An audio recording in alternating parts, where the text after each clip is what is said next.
আজি এটা হোমিওপ্যাথিক মেডিচিনৰ বিষয়ে এক্সপ্লেইন কৰিম। মেডিচিন হ'ল একোনাইট নেপেলছ। বতৰ যেতিয়া চেঞ্জ হয়, ৰোগীৰ ৰোগ হয়, তেতিয়া একোনাইট নেপেলছ ঔষধটি বহুতেই প্ৰয়োজনীয় ঔষধ।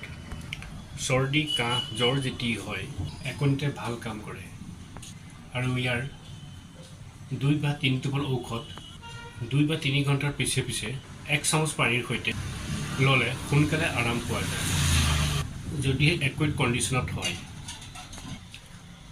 একোনাইটৰ বিষয়ে ক'ব বিচাৰিছোঁ। হঠাতে হোৱা বেমাৰ যেনেকৈ চৰ্দি হঠাতে হয়, কাহ হঠাতে হয়, হঠাতে যেনেকৈ জ্বৰ হয়, একোনাইটে ভাল কাম কৰে। হঠাতে হোৱা বুকুৰ বিষ একোনাইটে ভাল কাম কৰে।